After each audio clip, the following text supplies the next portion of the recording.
What's going on, guys? Welcome back to the Fight Room. And in this episode, we are covering Giorgio Petrosyan in his one championship fight. Now, with this being said, it is a kickboxing match, so what we're going to be seeing is two great striking practitioners go at it, and there is no takedowns, and the focus really is striking from that long to mid range.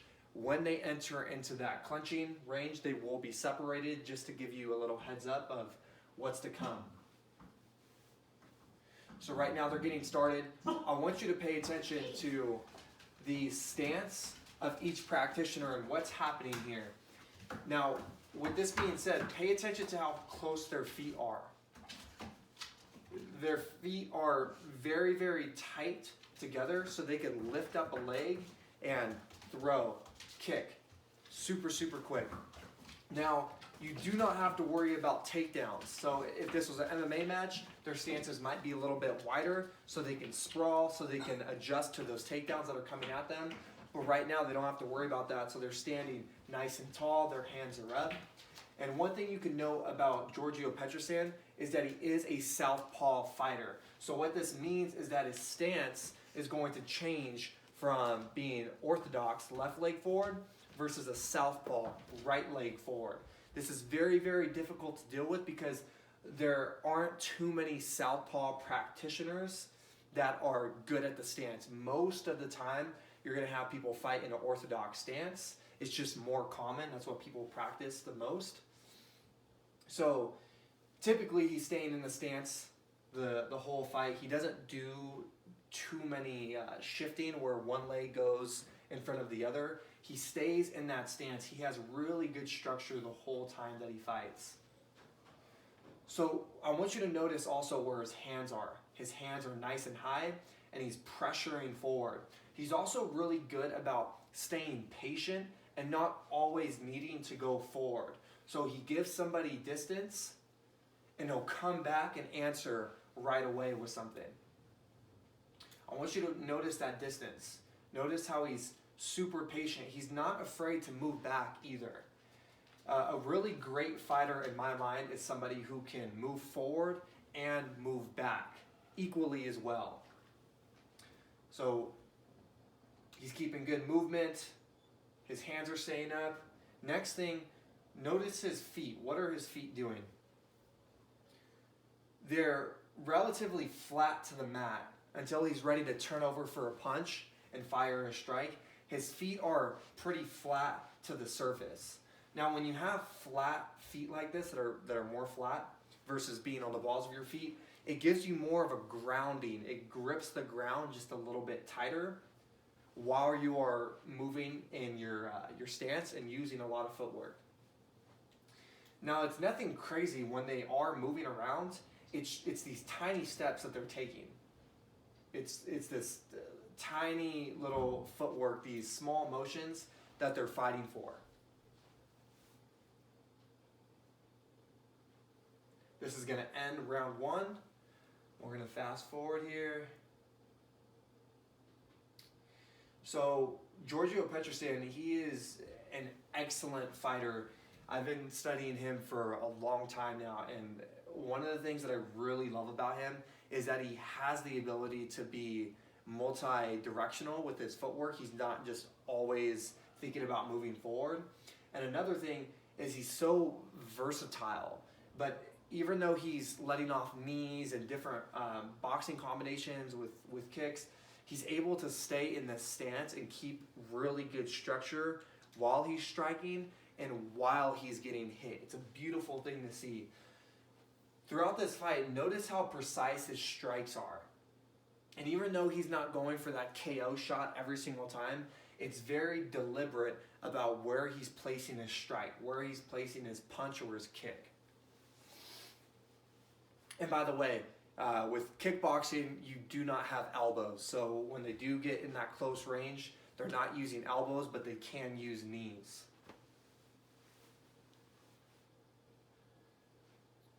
So again, look at that stance. The feet are together, super tight.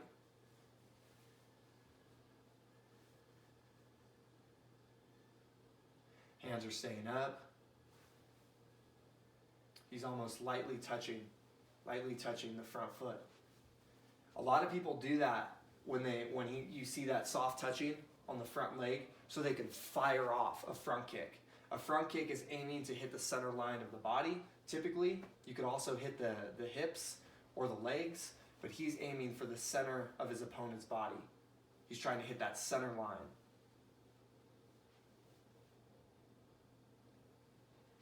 Notice his head movement.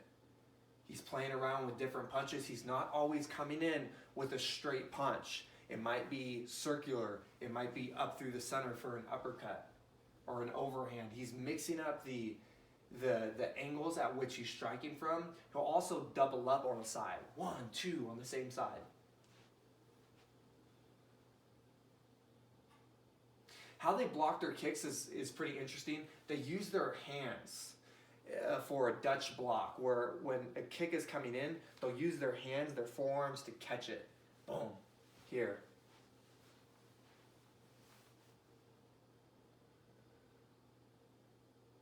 Again, there's another one. Catching right on the forearms.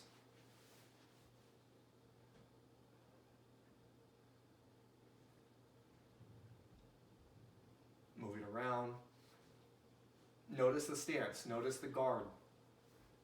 He's staying calm throughout the whole fight. Notice that his movement and his patterns, it's not very rigid. He doesn't look overly tight. He's staying super relaxed, loose, nimble throughout the fight.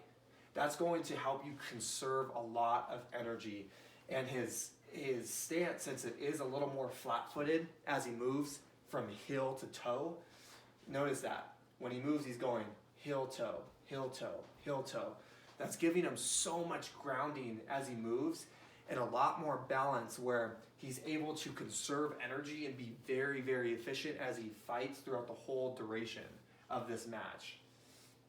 So they get wrapped up in the clinch, and the ref is going to separate them.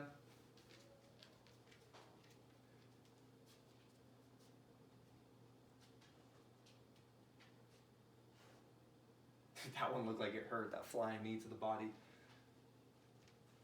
Gets out of the way, leans back, fires a kick right away. Super high level.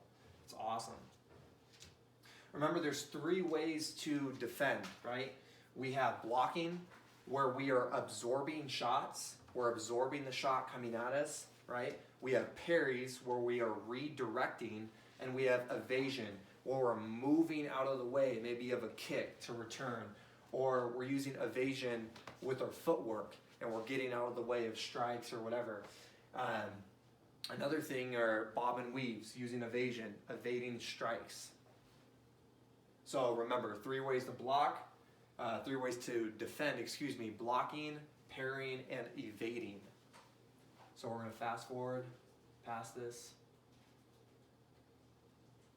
This is really interesting to me too, to see like who prefers to stand up or sit down. I've noticed some fighters, they prefer to actually stand, and I wonder why, like what that does for you in terms of sitting down. So if you guys have any insight on that who are watching these videos, please feel free to let me know in the comment section why people decide to stand or sit. So here we go, round number 3, last and final round. So they're moving around, keeping their hands up. Notice that his opponent is in an orthodox stance. Now, when we talk about stance and whether or not you are mirroring your opponent's stance or not, it's going to give you a different line of attack. Now, since Giorgio Petrosyan is in a southpaw stance, his right leg's forward, and his opponent is in an orthodox stance, this is called an open stance between the both of them. The unity of their stance, like another person here and me right here, that's called an open stance, where your hips are open to one another when you're facing each other. Now, this is going to give really good attacks going inside towards the stomach for both of their rear legs. So that's going to be a common attack for roundhouses, coming through the head, coming up to the head, coming to the body, coming to the front leg. So remember, whenever you switch your stance, you are also changing the line of attack. This is very important that you understand your stance, and particularly what leg is forward.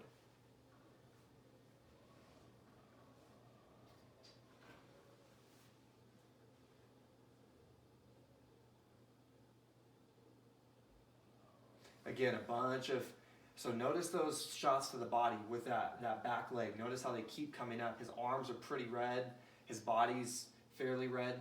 You're going to see that back leg in that closed stance that they're both making up. You're going to see that back leg keep firing, firing, firing. It's a really good shot to let off. Whenever you see that your opponent has a different stance from you, and it's an open stance, that back leg is going to travel very nicely up to that midsection.